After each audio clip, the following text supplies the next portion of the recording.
درود پاک پڑھ لیجیے اللہم صلی اللہ سیدنا شفیعنا حبیبنا مولانا محمد وعلی آل سیدنا مولانا محمد بارک وسلم صلاۃ والسلام علیکہ یا رسول اللہ صلی اللہ تعالی علیہ وسلم۔ پیاری بہنوں، یہ نیٹ کی وجہ سے کچھ کوریج نہیں آ رہا تھا، تو پھر ام المومنین حضرت خدیجہ الکبریٰ کی وصال کے بعد ہمارے آقا مدنی آقا سونے آقا بڑے پریشان رہنے لگے۔ گھر کی ذمہ داریاں، نبوت کی ذمہ داریاں، اسلام کے فروغ کی ذمہ داریاں، اور اللہ کی محبت میں تو آپ ام المومنین کے زمانے میں بھی جب آپ حیات میں تھی تب بھی آپ کئی دنوں کے لیے غار ہرا میں چلے جاتے تھے، اپنے اللہ کے عشق میں، اللہ کی یاد میں آپ غار ہرا پہنچ جاتے تھے، اور کئی دنوں مہینہ آپ وہاں گزار کر آتے تھے اللہ کی عبادت میں۔ آپ کو دنیا کے کھیل تماشوں میں کبھی کوئی مزہ نہیں آیا۔ جب آپ ہماری امی ام المومنین حضرت خدیجہ الکبریٰ کا وصال ہو گیا تو آپ کھوئی سے بھی رہنے لگے اور پریشان حال محتاط نظر آنے لگے۔ ایک مرتبہ آپ راستے سے گزر رہے تھے تو حضرت خولہ رضی اللہ تعالیٰ عنہ، خولہ عمر دراز خاتون تھی، صحابیہ رسول ہے، صحابیہ ہے، آقا پہ ایمان لائی ہے، وہاں سے گزر رہی تھی، آمنا سامنا ہوا تو حضرت خولہ نے آپ کو روک کر پوچھا، یا رسول اللہ صلی اللہ علیہ وسلم، میں آپ کے چہرے پر بڑی محتاطی، بہت ہی غم کے آثار دیکھتی ہوں، ساتھ میں گھر میں بچے بھی ہیں، ان کی پرورش، ان کا گھر کا کام کاج، بہت سارے کام ہوتے ہیں، میرا مشورہ یہ ہے یا رسول اللہ کہ آپ نکاح فرما لیں، بچوں کے لیے کوئی مال آ کر دے دیں، نکاح کر لیں۔ آقا کا تو دھیان ہی ادھر نہیں گیا تھا کہ میں پھر نکاح کروں، لیکن جب حضرت خولہ نے مشورہ دیا تو آپ نے بس چلتے چلتے یہ کہہ دیا، تمہاری نظر میں کوئی ہے کیا؟ تمہاری نظر میں کوئی ہے؟ تو کہا ہاں، دو ہے، ایک کنواری ہے اور ایک بیوہ ہے۔ تو میرے آقا نے بس اتنا کہہ دیا کہ بات کرو، پیغام دے کر دیکھو، اگر وہ راضی ہو تو جس کو آپ مناسب سمجھو۔ بتائیے، آپ نے خود نہیں کہا تھا، حضرت خولہ کے مشورے پہ جب انہوں نے کہا کہ میرے نظر میں دو ہے، ایک تو حضرت ابو بکر کی بیٹی عائشہ اور دوسری حضرت سودا رضی اللہ تعالیٰ عنہ، یہ دو عورتیں میری نظر میں ہیں، اگر آپ اجازت دو تو میں بات کروں۔ آقا نے فرما دیا ہاں، اگر آپ کو مناسب لگے تو آپ پیغام دے کے بھیجو، پیغام دو اور راضی ہو۔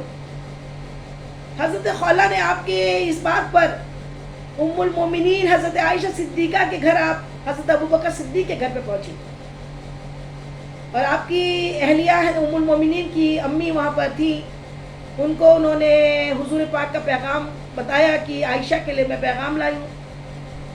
اب باغور ایک قصے کہانیاں بول کے آگے بات بڑھاتے جانا، یہ بات سمجھ میں نہیں آتی، کیونکہ یہ جو کوشچن ہے نا کہ حضور پاک نے بی بی عائشہ سے نکاح کس عمر میں کیا تھا، یہ نہ قرآن کا کوشچن ہے نہ کوئی سنت کا کوشچن ہے، یہ ان کی اپنی پرسنل لائف کا کوشچن ہے، اور پرسنل لائف کو کسی کے بارے میں جواب دینے کی ضرورت نہیں ہے، لیکن پھر بھی لوگوں کو اگر اتنا ہے تو اس کو ڈیٹیل، میں نہیں سمجھتی کہ اس بات کو ڈیٹیل کیا جائے، لیکن کئی کے شک شبہات بھی ہے، اس کو کلیئر کر دینا ضروری ہے۔ اور حضور پرنور مصطفیٰ جان رحمت کے وصال کے 100 سال بعد تک کوئی مورخ نہیں ہوا، کوئی مورخین جو مورخ ہوتا ہے نا، اتہاسکار جو ہوتا ہے، وہ بائے غور بائے تفتیش کرتا ہے، غور کرتا ہے، ہر جگہ سے ایویڈنس لاتا ہے، اور اس کے بعد پھر وہ اتہاس لکھتا ہے۔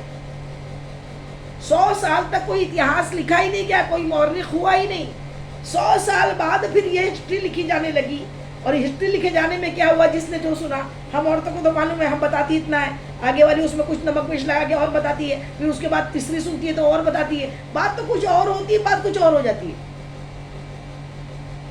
وہی ہوا کہ جب حضرت سودا عمر دراز خاتون تھی، انہوں نے مشورہ دیا، تو آپ سمجھ سکتے ہیں کہ آپ کو کہ جنسی خواہش کے لیے نکاح کرنے نہیں کہا تھا، آپ کے گھر میں بچے تھے، اور ان بچوں کی دیکھ بھال، گھر کے کام کاج کے لیے مشورہ دیا تھا کہ میری نظر میں دو ہیں، ایک کنواری ایک شادی شدہ.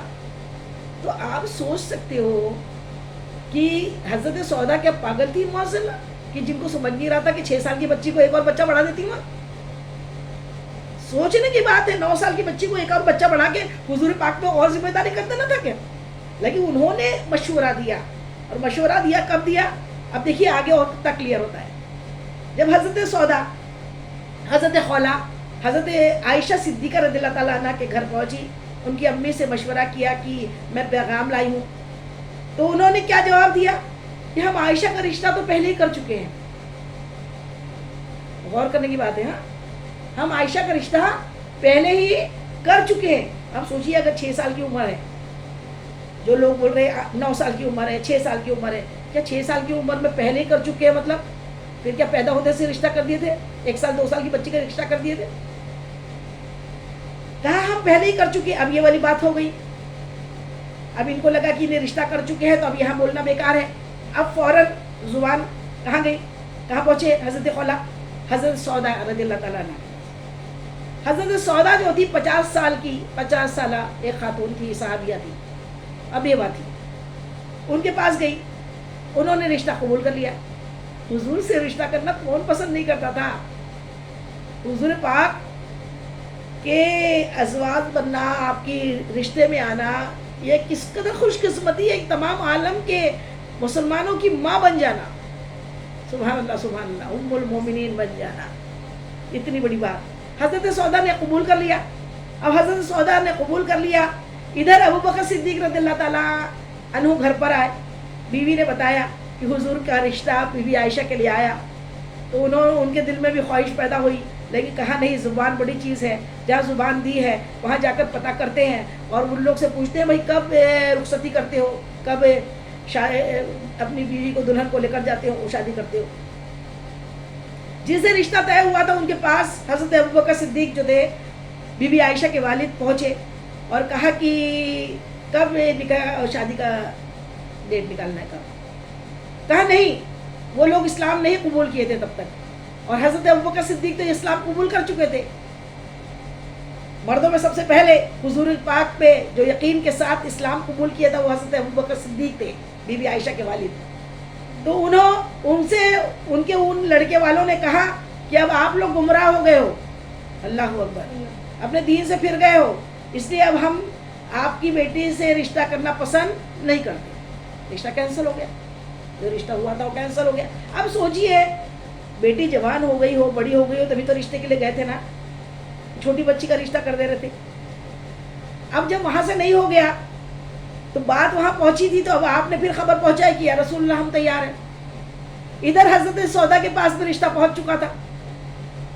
آپ کے ذہن میں آیا کہ میں اگر ایک بوڑھی عورت جو عمر دراز ہے اس کو نکاح میں لاتا ہوں, اور ایک جوان لڑکی, ایک کنواری لڑکی کو بھی اپنے نکاح میں لیتا ہوں, ایک ساتھ دونوں کو اگر نکاح میں لیتا ہوں, تو بوڑھی جو عمر دراز ہے ان کے ساتھ حق تلفی ہو جائے گی. اسی لیے آپ نے حضرت عائشہ کے رشتے کے بارے میں کچھ بھی نہیں کہا, اور بی بی سودا رضی اللہ تعالیٰ عنہ, ام المومنین حضرت سودا رضی اللہ تعالیٰ عنہ سے رشتہ قبول کر لیا, بیاہ کے گھر لے آئے.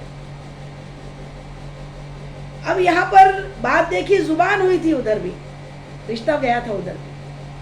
ان لوگ نے پکا دل میں, حضرت ابوبکر صدیق تو جان سے زیادہ حضور پاک سے محبت کرتے تھے, انہوں نے دل سے پکا سوچ لیا کہ حضور کے ساتھ رشتہ جوڑنا اس سے بڑی کوئی خوش قسمتی کی بات ہی نہیں تھی. اب ہوا یہ کہ 2 سال مکہ معظمہ میں وہ انتظار کرتے رہے کہ حضرت عائشہ صدیقہ کی رخصتی ہوگی, لے کر جائیں گے اپنے گھر. میرے آقا اگر جسم والے ہوتے, جنسی خواہشات والے ہوتے تو لے جا لیتے نا, نہیں لے گئے. پھر ہجرت کے بعد 3 برس ہو گئے, 3 برس تک ہجرت کے بعد آقا نے بی بی عائشہ کی رخصتی نہیں لی. 3 برس کے بعد ادھر 5 سال تو ادھر ہی ہو گئے, 2 سال ادھر, 3 مکے میں, 3 سال مدینہ منورہ میں, رخصتی نہیں. 5 سال کے بعد پھر اللہ کا حکم ہوا کہ عائشہ تو تمہارے لیے ہی بنائی گئی ہے. لوگ جو گستاخ تانا دیتے ہیں نا کہ اتنی ساری بیویوں سے شادی کی, جنسی خواہشات کے لیے نہیں کی, شہوت کے لیے نہیں کی, دین کے فروغ کے لیے کی, دین کے قبیلے والے چاہتے تھے کہ ہماری بیٹی سے آپ کا نکاح ہو جائے تو ہم بھی اتنے خوش قسمت بن جائے. آپ کو یہ چیزوں کا کوئی ضرورت نہیں تھی، لیکن دین کے لیے، دین کے فروغ کے لیے کئی قبیلے سے پورا قبیلہ، ام المومنین کئی ایسی ہے جن کا پورا قبیلہ اسلام قبول کیا، اور یہ صرف اللہ کے حکم سے ہوا. اور اس کے بعد میں اگر یہ بات سوچے تو اس سے بڑا کوئی گستاخ اور پاگل نہیں ہے جو ایسے کردار کو، کہ جس کے کردار پہ کبھی جھوٹ کا الزام نہیں آیا. ابو جہل جو تھا نا، بہت بڑا دشمن تھا حضور پاک کا، اتنا بڑا دشمن کہ وہ رات و دن دشمنی میں لگا رہتا تھا. صہیب ابن سنان رضی اللہ تعالیٰ عنہ، صہیب ابن سنان رضی اللہ تعالیٰ عنہ بہت بڑے مالدار انسان تھے مکے کے. جب ہجرت کر کے حضور پاک مدینہ منورہ چلے گئے نا، تو مدینہ منورہ جانے کے بعد ان کا بھی دل نہیں لگتا تھا مکہ معظمہ میں.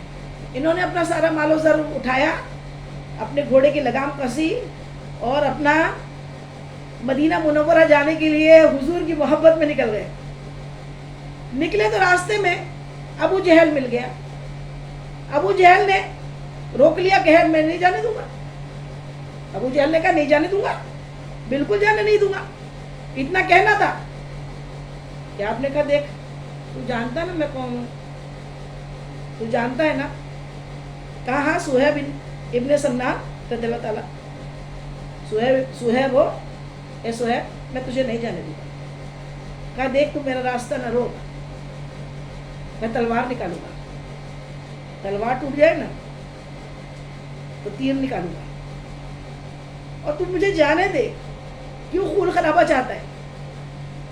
اور اگر اتنا مانتا ہے میں صہیب ہوں اور میں بہت بڑا مالدار ہوں، ہاں میں جانتا ہوں تو بہت مالدار ہے. تو کہا پھر ایسا کر یہ سارا مال تو لے لے اور مجھے جانے دے.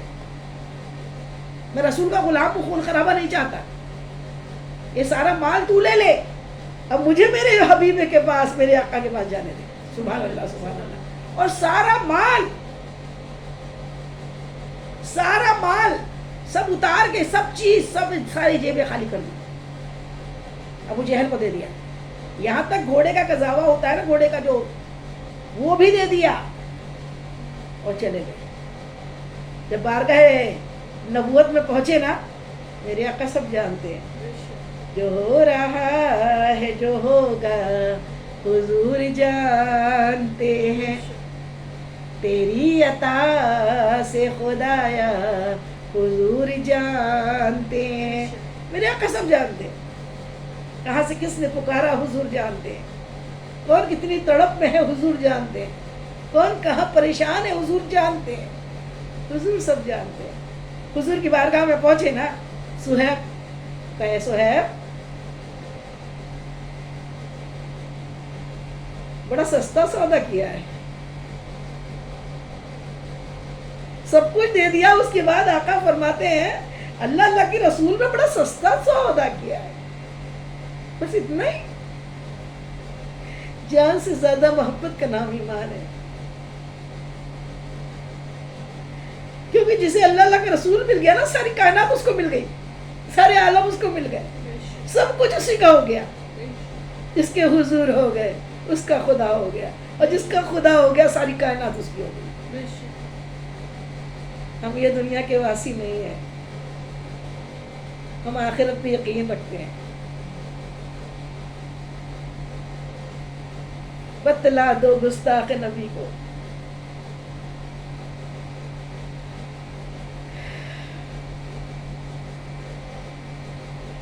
پیاری بہنوں، پھر ایک بات اور یاد آ رہی، حضرت نظام الدین اولیاء رحمۃ اللہ علیہ، ہمارے ہندوستان کے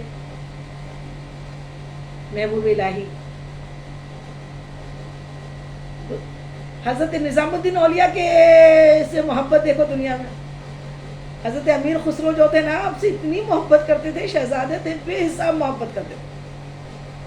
محبت کا عالم یہ ہوا کہ ایک مرتبہ کیا ہوا، حضرت محبوب الہی حضرت نظام الدین اولیاء رحمۃ اللہ علیہ کے پاس میں کوئی آپ کا مرید آیا اور کہنے لگا کہ حضرت میری بیٹی کی شادی ہے، کچھ عطا کیجیے. مطلب ہی تھا پیسہ لینے کے لیے آیا تھا کہ حضرت کے پاس تو مال بہت ہوگا یا کسی سے لے کر دے دیں گے، میری مدد کر دیں گے. اور اللہ والے تو یہ ہوتے اپنے پاس کچھ رکھتے نہیں ہیں، جو ہے دے دیتے ہیں، لے جا۔ کہا کہ کچھ تو نہیں، یہ جوتے ہیں، لے جا۔ اور سب جانتے ہیں جوتے کی مول کون لگائے گا وہ بھی معلوم تھا۔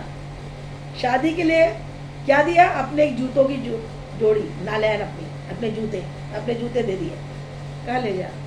اب مرید تو تھا، بڑے برے دل سے اس نے جوتے اٹھا لیے اور دل میں سوچا بیٹی کی شادی کے لیے مدد کو آیا تھا اور دے رہے کیا ہے ایسا جوتے، اور یہ اتنے پرانے جوتے کون اس کو خریدے گا، تو کیا قیمت مل جائیں گی، لیکن چلو دیے وہ لے کے چلو۔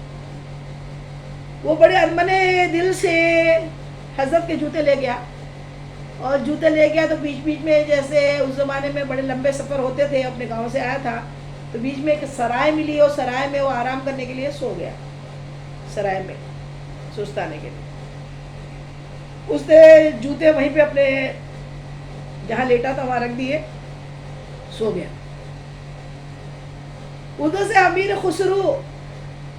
خسرو جو تھے حضرت نظام الدین اولیاء کے بڑے ہی خلیفہ، بہت محبت کرنے والے، ان کا گزر ادھر سے ہو رہا تھا،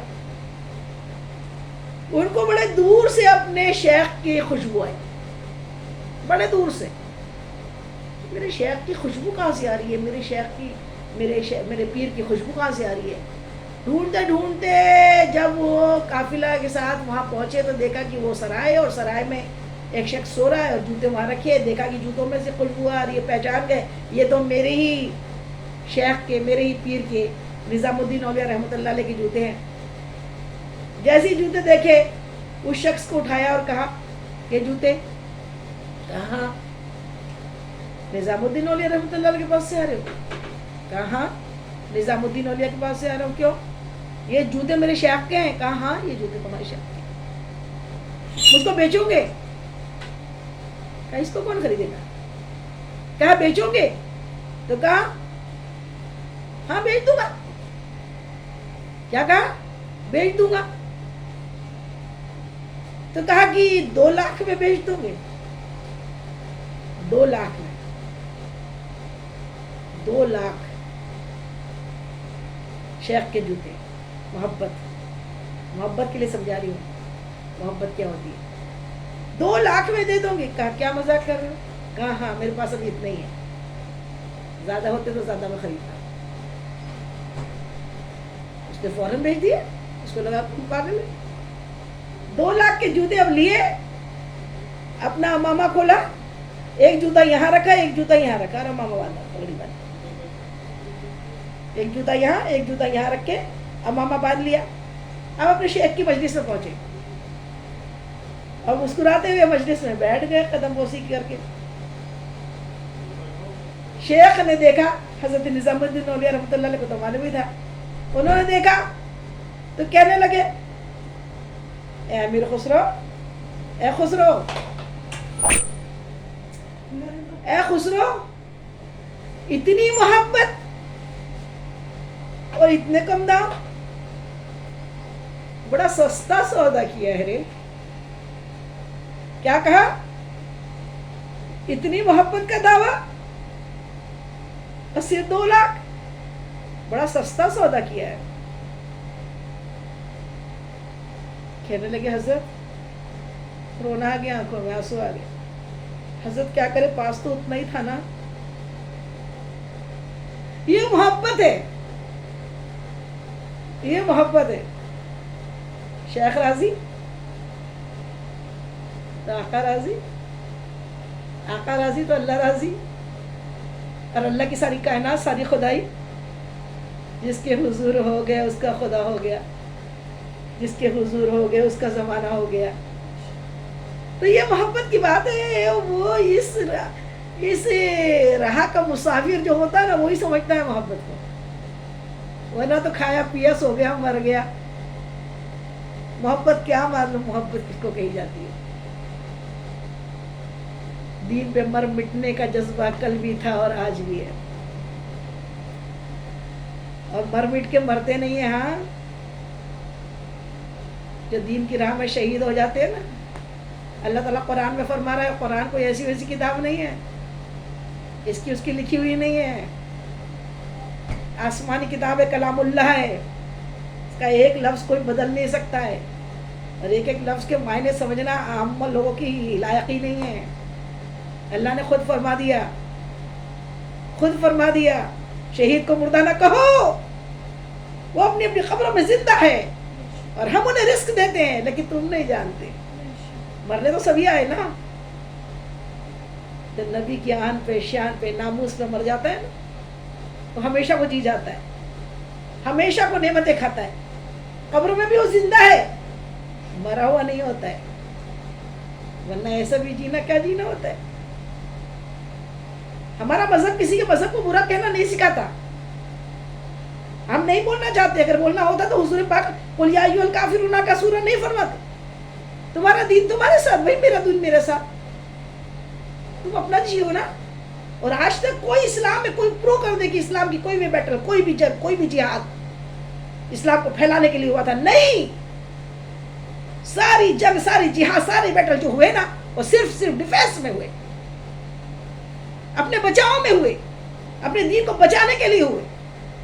پھکٹ میں اسلام والوں کو تقویٰ دکھایا جاتا ہے، پھکٹ میں مسلمانوں کو جو پیار پھیلانے کا کام کرتے ہیں، سارے ہمارے بزرگان دین، ہمارے مصطفیٰ نے کتنا پیار پھیلایا۔ ایک یہودی بڑھیا راستے میں مل گئی، چڑھتی تھی آپ سے، نام سنا تھا کہ آپ کی وجہ سے لوگ دین بدل رہے ہیں۔ کیوں بدل رہے بھائی؟ کیا مصطفیٰ نے مارا تھا کسی کو پیٹا تھا، کسی پہ تلوار رکھی تھی؟ نہیں، محبت سے یہ دل پھیلے، دل بدلے، محبت سے لوگ ذوق مصطفیٰ کے دیوانے بنتے گئے۔ آج 1450 سال ہو گیا، دنیا کا چپا ایسا ہے جو مصطفیٰ کے چاہنے والوں سے بھرا ہوا ہے۔ وہ ایک آدھ کنٹری میں مسلمان اور مصطفیٰ کے چاہنے والے نہیں ہیں، ساری دنیا کے ہر کونے میں مصطفیٰ کا چاہنے والا مل جائے گا، ناموس رسالت پہ اپنی جان دینے والا مل جائے گا۔ یہ میرے مصطفیٰ کا فیضان ہے، میرے مصطفیٰ کی محبت ہے۔ ایک یہودی بڑھیا دل میں بغض لیے ہوئے اپنے گھر کا سارا سامان بھر کے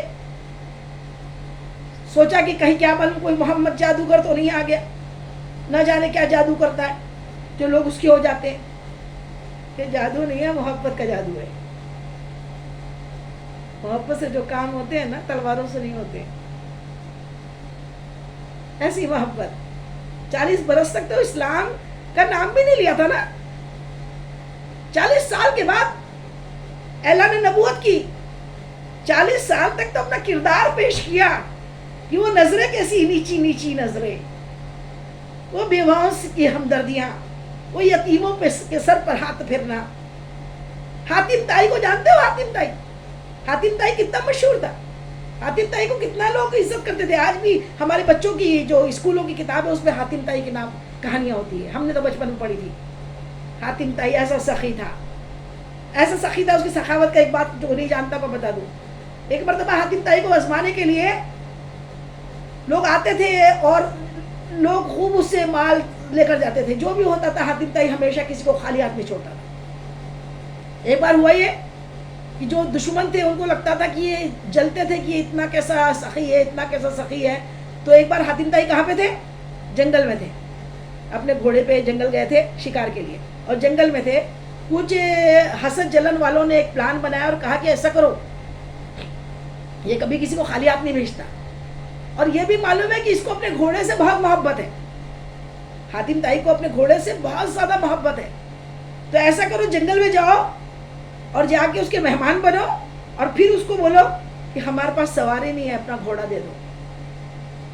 دیکھے تو صحیح کتنا بڑا سخی بنتا ہے، اپنا گھوڑا دیتا ہے کیا، اپنا اتنا پیارا گھوڑا دیتا ہے کیا۔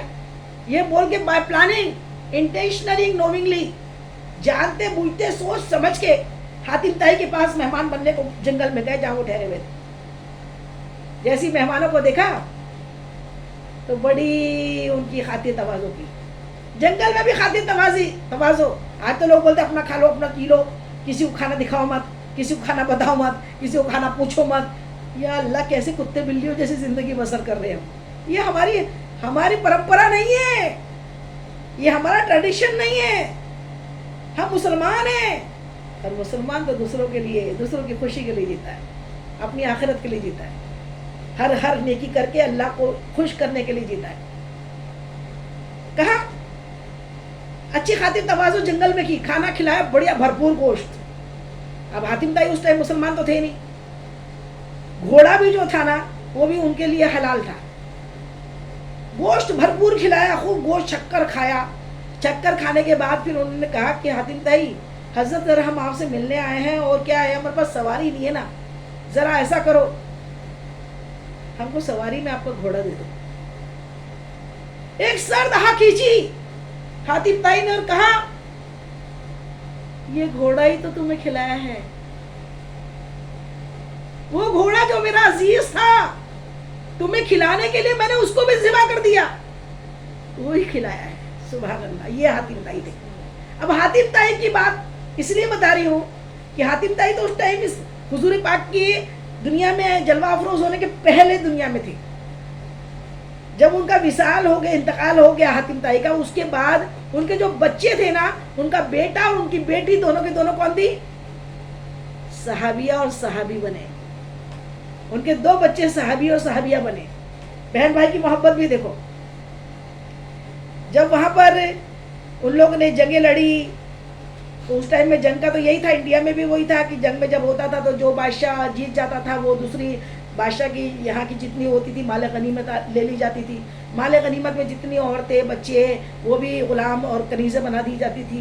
اور تو اس طریقے سے ان کو کنیزیں بنا کے وہاں سے، تو اس میں حاتم طائی کی بیٹی بھی قید ہو کر آئی، قیدی بن کر.